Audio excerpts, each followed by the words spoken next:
Hi everyone, welcome back to my channel, or welcome if you're new. My name is Veda and this is The Simple Budget. Here on my channel I show you how my family is using the zero-based budgeting method in order to get out of debt and simplify our financial life. If that sounds like content that you're interested in, I would love it if you would hit the subscribe button and join our little crew here. And with that being said, let's get into today's video.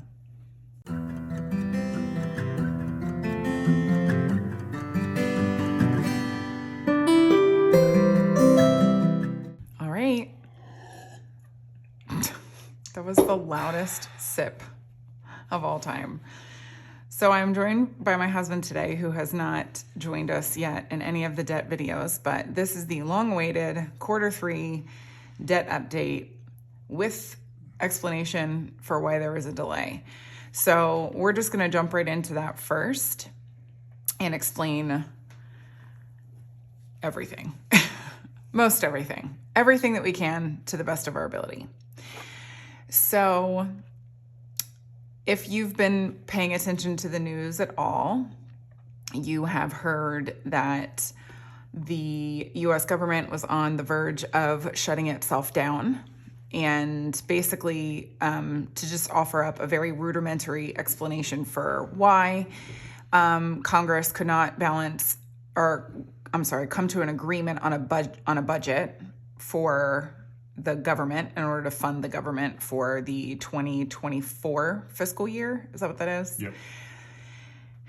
And you may ask why that is relevant here and to us. And that is because my husband is a federal employee. So he works for the US government, and the government shutting down meant that for us, we would not be collecting a paycheck while they sorted out their business. So we knew as soon as the beginning of September that this was going to be a threat. And so that meant that for us, every penny that we were going to be putting toward debt, we actually transferred into our high yield savings account to use as a financial buffer in the event that the government shut down. But that also meant that we weren't paying our debt, and that the debt update that we were planning on giving you guys at the end of September would not have been an accurate picture of what really was supposed to have happened,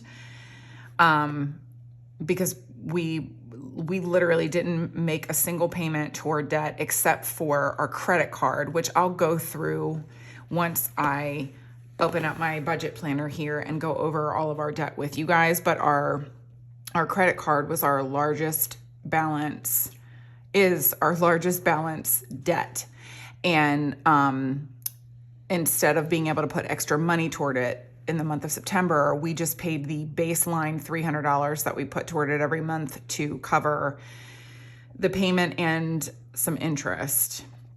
Yeah. But Go ahead, finish what you I was just gonna say, but apart from that, every other cent that we had earmarked for debt went into our high yield savings account, because we didn't need to make our car payment in the month of September, because we'd been paying so much toward it that we were technically like ahead of schedule. And so we used that opportunity to take the money that we would have put toward our car and save for the eventual government shutdown. And when I tell you that we were not going to be collecting a paycheck in the month of the month of October, that not a single penny. The government we didn't know. Right. So that's the thing with government shutdowns, is they are never a set amount of time. It's until both parties decide and pass appropriations bills through both houses of Congress, and then they're signed by the president. And often what happens is the government gets to the 11th hour, which is September 30th. They sign a continuing resolution, which essentially funds the government for, a set amount of time, so 30 or 45 days. And in that amount of time, they come up with either 12 separate appropriations bills, which almost never happens, or they sign something called an omnibus, which is several or all of those appropriations bills into one giant bill. So what had happened was we got to September 30th, and essentially the Republicans were able to put an appropriations bill through the House. It was then signed, it then made it through the Senate, and the president signed it. Now, this will fund the government until November 17th, at which point either they will have passed a series of bills or they will pass an omnibus.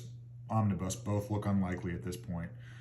They will sign another continuing resolution, also unlikely, or they will shut down, which is looking more and more likely. Right. If you follow politics at all. And unfortunately, since becoming a federal employee, I've become much more in tune with the budgetary process and politics than I would like, because my paycheck works on that or relies on that. Right. So, and they're all behaving like a bunch of petulant children. And by the way, they're playing the political games that they play. Right. But it's something to note, because a lot of people don't realize this. In the midst of deciding that they're going to stop their employees who actually do work from getting a paycheck, they're all still collecting a paycheck. So every politician who was making the decision to not fund the government is still collecting a paycheck while they're deciding how to pass a budget. Now, this is a budget channel. You and I both know, we all know, that if we don't do our budget, we get sent to collections, we don't eat, we can't pay our bills. Somebody's going to come take our house, they're going to come take our car, they're going to come take our stuff from us. But our government gets to spend ridiculously, put us into trillions of dollars of debt, decide that their employees are not going to be able to collect a paycheck, and nothing happens to them. It is the most infuriating thing to be on the receiving end of. And I could rant about this all day, but this is why when I say I don't like taxes, it's because they just take money from you willy-nilly, but they don't actually have a plan, like a logical, reasonable plan for what to do with taxes when they steal them from your paycheck. It is the most infuriating thing. And especially when you're, in our situation where it was like, okay, we're going to use this money to pay our mortgage. We're going to use this money to pay our groceries. We had to sit down and map all of that out in the event of a shutdown. Yeah. And that was why we couldn't pay any of our debt, because we were so worried about not having liquid cash at our disposal to be able to take care of our bills and fund our life. And this is actually a good time to talk about what. So the Ramsey method actually teaches this. They talk about this on their show every now and then, that if you're on baby step 2, which is the payoff debt baby step, and you know that either A, you're going to be laid off or fired, or you're going to go for a period of time without work, they actually tell you to pause the baby steps and stockpile as much cash as you can. Because baby step 2, you only have $1,000 emergency fund, because everything else is going towards debt. Now, we had $1,000 emergency fund, plus we had some other sinking funds that we could have tapped into, such as Christmas and things like that. Christmas house project was another one. Yeah, that's why we're not doing strict Dave Ramsey. We're doing modified Dave Ramsey. So you could say, well, you're not doing Dave Ramsey. All right, that's fine. You're right. But that actually helped us. So those are the circumstances that I was talking about in those videos, where it was like, because we've been building up a really decent Christmas fund, and because we've been working on our house project. And because I collect YouTube and Etsy paychecks, I have a decent amount of tax money that we could have pulled from, because we had already sent our Q3 taxes in. So we had stores of money that we were actually able to treat as paychecks in the event that it needed to happen. We were so grateful that we'd been cash stuffing for an entire year, almost an entire year at this point, so that when this happened, we were going to be able to pull. Now, what we would have done if this continued into Christmas and we didn't have our Christmas money, we were planning on using our Christmas money as a very last resort. Yeah. So the way this would have worked, because September was a magic month. Yeah. We were able to essentially stockpile. Well, because Right, I won't. Okay, so we were able to stockpile a decent amount of cash into our savings account. Yeah. What we were planning on doing is tapping into that first, and once that ran out, we were going to tap into some sinking funds that we weren't going to use, such as house project, my personal money, I think maybe taxes, I think as well. If that ran out, then we were going to tap into Christmas. We were going to try to go for as long as we could without accruing any extra debt. Right. Now, but typically, hold on. Okay. Typically in a government shutdown, shutdowns don't last more than a couple weeks. The longest one was in 2018 under Trump. That lasted, I think, 35 or 36 days, and that was technically a partial shutdown because some departments were funded. Each of those appropriations bills, we talked about 12 appropriations bills, fund a different part of the executive branch of the government. So, Department of Homeland Security, the military, all that. So you can have a couple of these go through the system and get their funding, and then those departments are funded, whereas the rest of the government might have shut down. That's what happened in 2018. That was the longest one. That was 36 days. Yeah. So it was essentially 2 paychecks, though.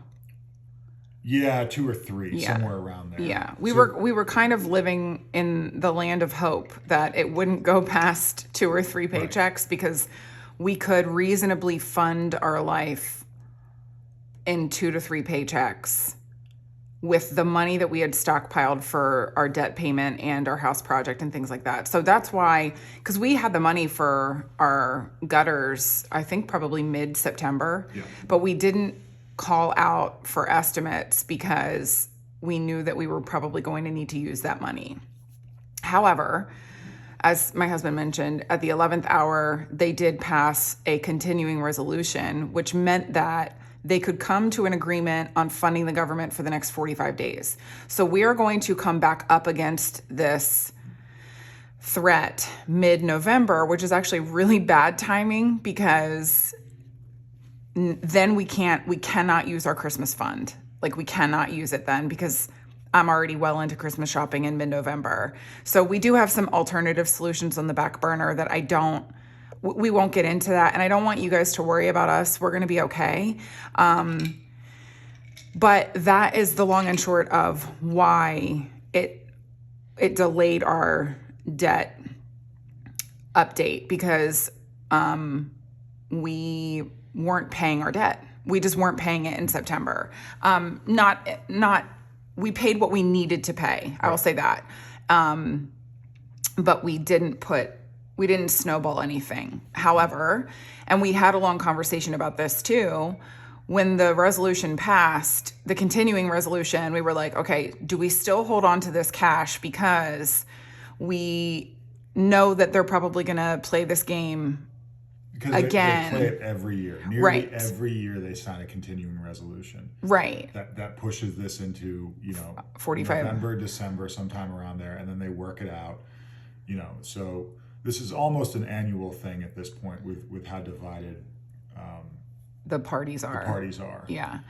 Well, no, what I was saying was we knew, once we know that mid-November is going to roll around and they're probably going to shut the government down.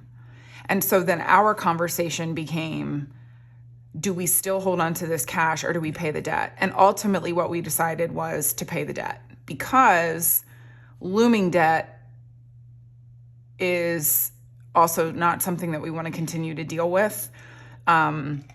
We have to keep moving forward and living our lives. Eventually, we know that they are going to fund the government. They'll stop playing these political games, and my husband would be collecting a paycheck. And so we have, like I mentioned, we have some other backup options that we're going to tap into so that we don't have to interfere with funding Christmas this year. But that's what's been happening behind the scenes. And we waited as long as we could to talk to you guys about it, because frankly, we're one of the channels here that really likes a lot of anonymity. We have discussed showing our faces before and being a little bit more open with you guys. We're just not at the place right now where we want to do that. And so sharing with you that my husband is a federal employee was like, oh man, this remove, because we get asked a lot, actually. One of the number one questions that I'm asked is what my husband does for work. And it's just not something that we want to share right now. It's not that, we're trying to hide things or we have secrets or anything like that. In general, we just prefer a little bit of anonymity. And so that was why we were like, how much do we talk about this, and so on and so forth. But in the interest of full disclosure, this is just something that's happening in our life. And we do, want to be as open with you guys as we possibly can and share as much information, because we also want this to be as helpful for other people as we can be. And this is a very real thing. Okay, maybe you're not a federal employee and you're not facing a government shutdown that's going to interfere with your paycheck, but maybe you're facing a sickness that's going to interfere with your paycheck, or, a temporary job loss that's going to interfere with your paycheck or something. And the principles that guide our decision making are very, very similar.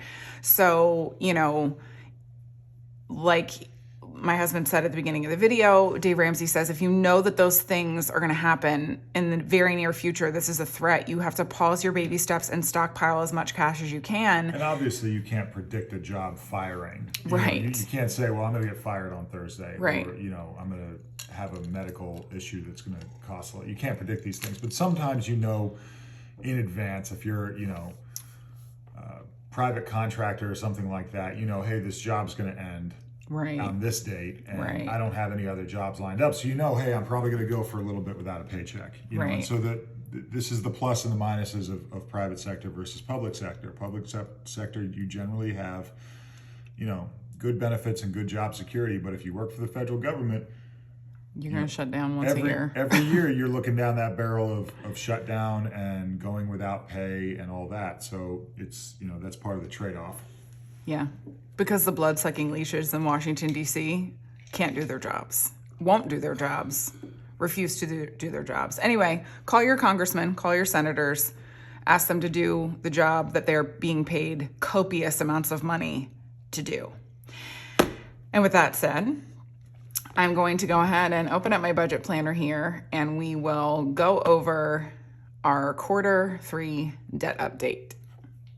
All right, I'm throwing you guys off and putting my decor in this corner now, but it's just the best way of having it look cute while also opening my budget planner and not scaring you guys into thinking that I'm gonna set this on fire. So here we go. So just gonna go ahead and plug my planner real quick. This is available in my Etsy shop as a digital download. Man, that is the most beautiful planner I've ever seen. That's a bit excessive.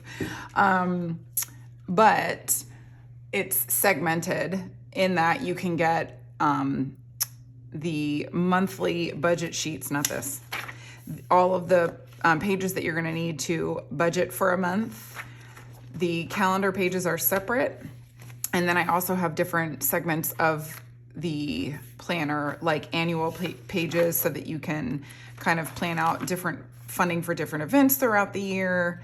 And then your savings section that has a savings tracker and some different savings challenges. And then, of course, the debt stuff. And so this has what I will open to now, the debt list. And this can be printed as many times as you like.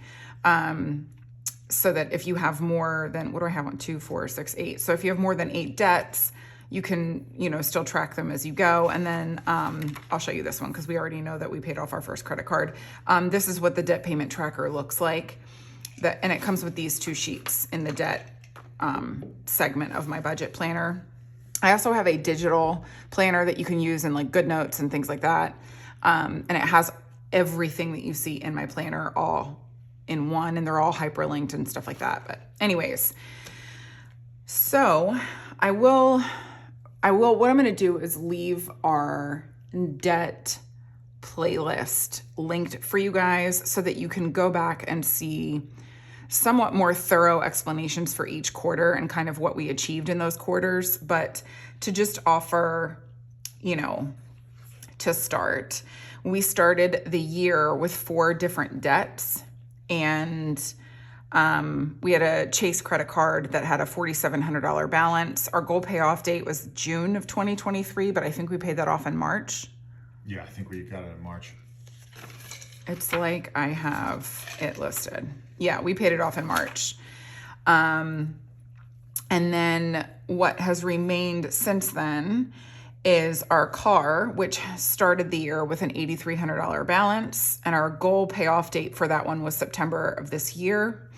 We have a 401k loan, and this one has a 1.5 interest rate, but it goes back into our 401k.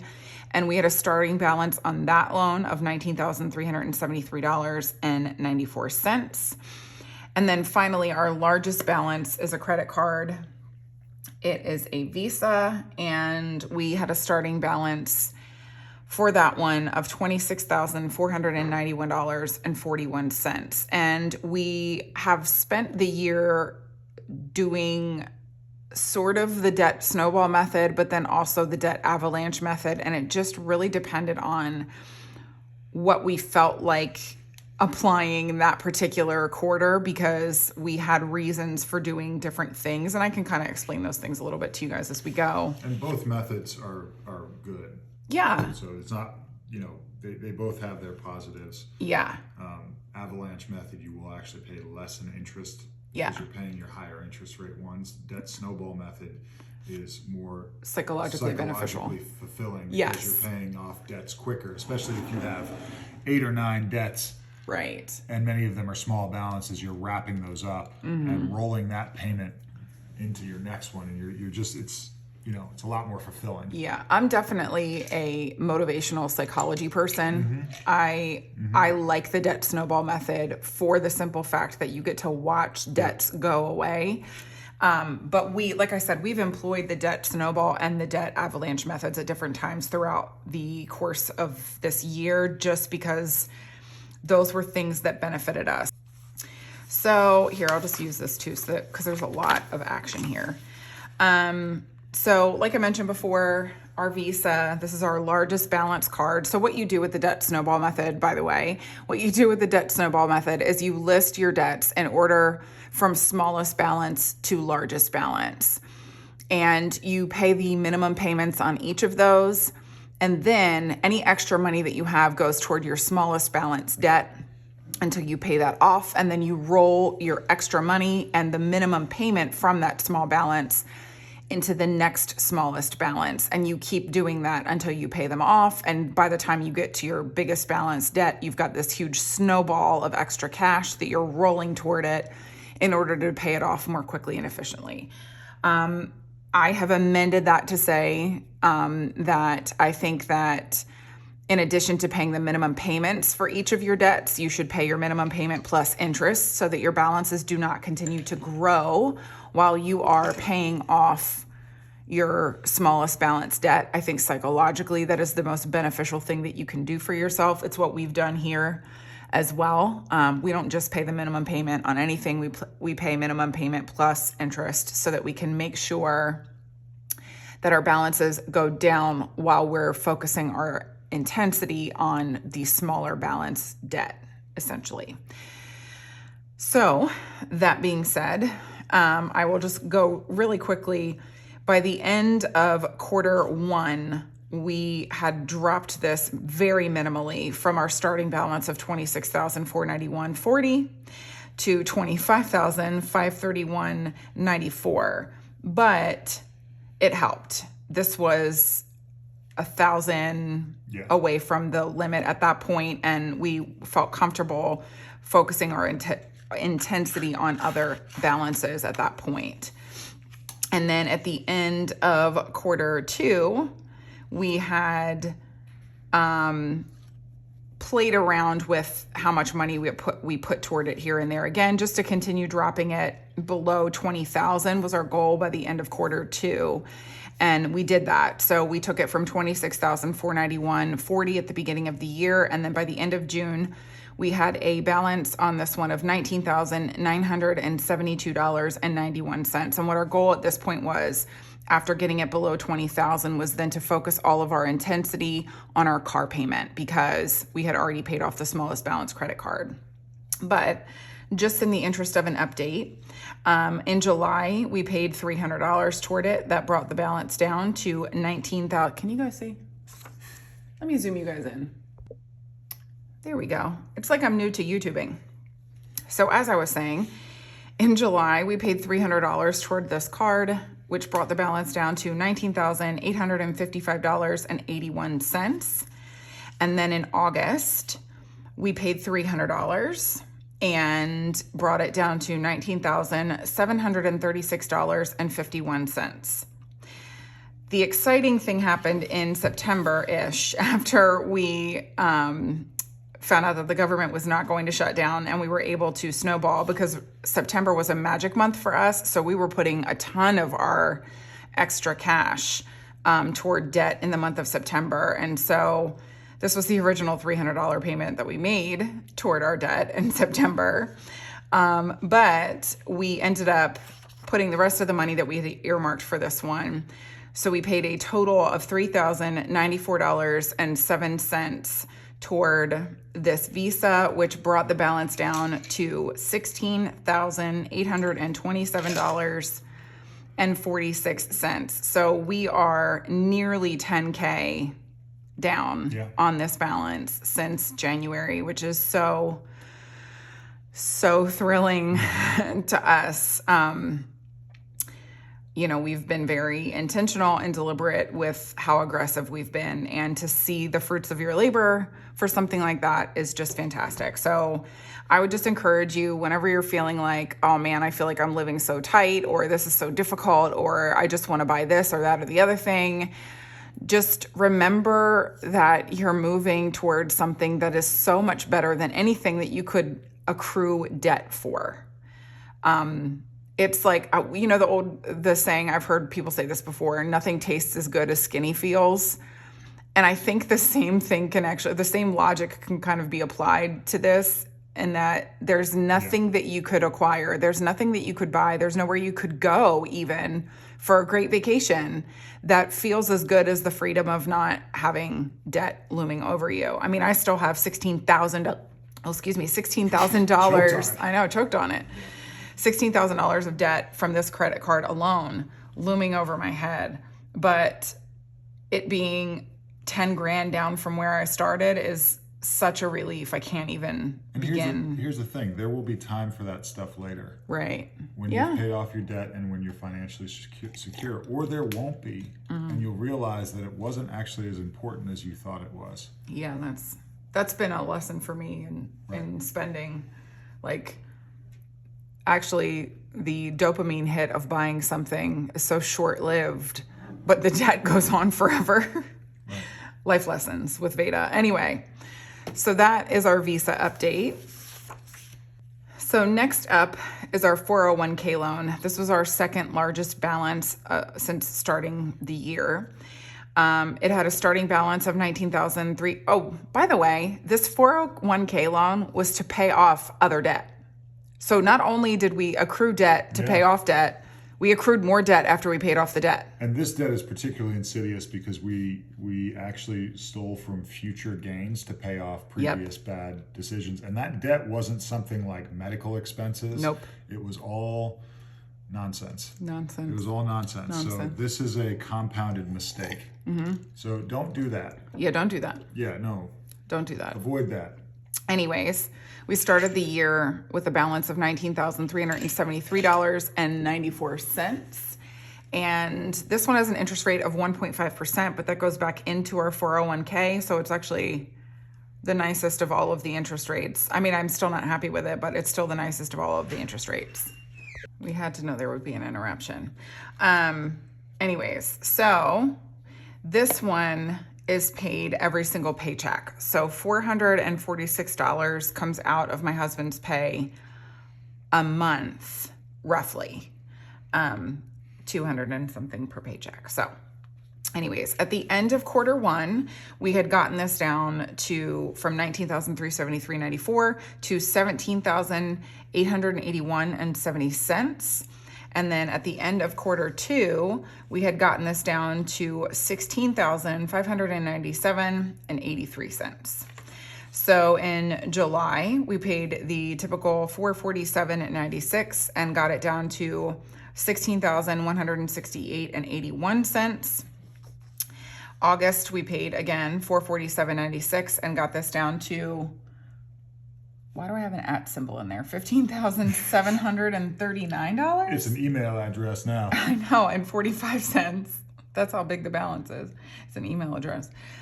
And then in September, we paid the $447.96, and the balance now sits at $15,094.37. So down just a little over $4K since the beginning of the year, but we haven't put any extra money toward this one, just because we've felt it necessary to focus our intensity on other things, especially because this interest rate doesn't really impact us in the same way that a traditional interest rate impacts your debt. So that is the end of that one. Oh, and I don't even think I told you guys, but we have been kind of tracking. This one's sitting at, we've paid at 22% off. And then what were we, 36% on the credit card? Yeah. And then, all right, I'm going to have to do some voodoo on this one, but last up is our car. And our car at the beginning of the year was sitting at $8,319.61. We had an amazing interest rate, which, I mean, according to today's standards, of 4.49%. And since we were at the back end of our loan, most of our payment of $310.84 was going toward principal and not interest anyway. Our goal payoff for this one was September of 2023. And then we will get into our little quarterly updates here.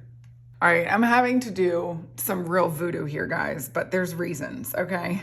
So at the end of quarter one, we had a balance on our car of $7,476.28. We didn't put any extra money toward the car in the first quarter. It just wasn't a goal of ours. We weren't concerned about the balance, and it's not our smallest balance debt, so we didn't focus any efforts on that one either.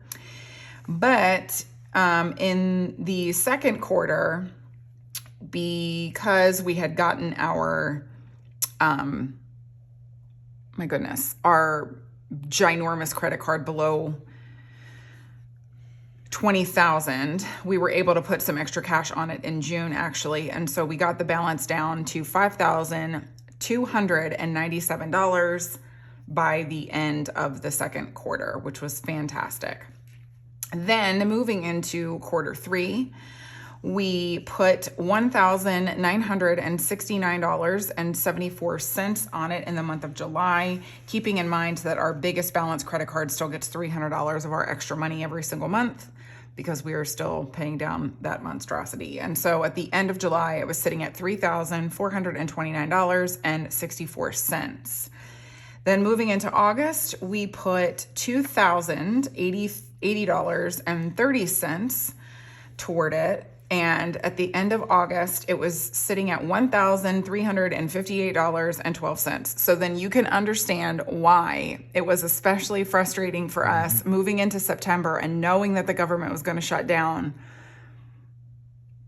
why we were so frustrated, because we knew that we were going to be able to pay off our car with our next debt payment, because our goal is to put at this point about $2,300 toward debt every single month. So when I tell you that we were cursing all of those Washington, D.C. people, we were frustrated from our toes to our eyelashes. We were so mad. But once that lifted and we found out that the government was not shutting down, we put the rest of the car payment to pay it off. We had to pay just a little bit over the balance at the end of August. So we paid $1,365.14 in September, paying our car off. Yay! Is this now where we have like confetti and balloons and things? Yes. So we did it. Our car is finally paid off. So that means that 2 of the 4 debts that we started 2023 with are now gone, which is fan-freaking-tastic. We're down to 2. We are down to 2. 2 big ones. I mean, big, giant. We've still got a $15,000 balance on the 401k loan and a $16,000 balance on our credit card. But, oh, hold on. Let's see. Okay. So let's just go ahead and add this up really quickly. So we started the year.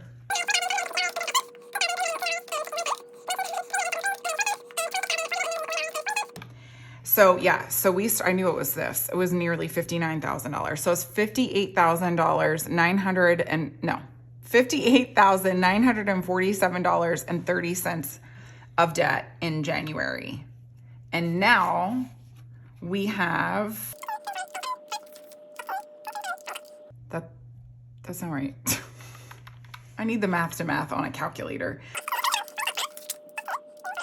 $31,921.83 of debt left. So that's almost $30,000 of debt that we have paid off since January. That's awesome. Yeah. Wow. We're almost halfway. We're almost halfway. What is that like? I think it's actually like somewhere in the neighborhood of 29,000. I mean, we know I can't do math, and I certainly can't do fast math, but like preliminarily and rudimentary. No, it's almost 27,000, or it's over $27,000, but it's basically $27,000 that we've paid off. Oh, okay. There you go. Yeah. That's crazy. But what that doesn't take into account is how much we've actually paid. Right. That's how much debt progress we've made. Right. That's the progress. That's not the actual number of money. We're going to be doing that actually for you guys in our end of year debt update. Yep. We're going to give you guys the total number of actual dollars that we have put on our debt so that you can see the disparity. Yeah, the disparity between the progress that we've made and the actual money that we've put toward it, so that you can see. I mean, because it's important to know, like, you know, when you get like a mortgage, for example, they show you, you know, how much you're actually going to end up paying for your house if it takes you the full 30 years versus, you know, what your house is certainly not valued at that. Yeah. That's the frustrating part about interest is it will probably never be valued at what you pay for it in your lifetime if it takes you the full 30 years, you know? Anyways, but that's another, like, such an important lesson is how much money we've actually paid versus the progress that we've made. But like I said, we're going to show you guys that one at the end of year debt update. But we are still so excited. We are so excited to now have a second debt crossed off of our list. And now we are down to the two ginormous balances. But diligence, persistence, consistency, these are all things that we are relying on to get us from point A to point B. So even though $31,000 of remaining debt is still huge, we are optimistic about it because of how aggressive we've been and how consistent we've been in doing this. So let me zoom you guys back out. All right, you guys. So that is it for this Q3 debt update. I hope that you guys enjoyed this video. If you have any questions for us or anything, go ahead and leave them below. We'll answer them to the best of our ability. We are certainly not experts by any stretch of the imagination. We still have $31,000 of debt to pay off. We know a lot of what not to do. We know a heck of a lot of what not to do. That's for sure. But if you did enjoy this video, please go ahead and give it a thumbs up for me and leave a comment down below just to say hi. Love seeing you guys there. And if you haven't already subscribed to my channel, I would love it if you did. Thanks so much for tuning in today regardless. And yeah, the rest of the month is just going to kind of continue as usual. We've got our weekly check-in on Friday. And then, you know, that's really the end of bonus content. This is the end of bonus content until the end of this month. So I will see you guys on Friday with my weekly check-in. And I hope that you enjoy the rest of your week until then. Bye, everyone.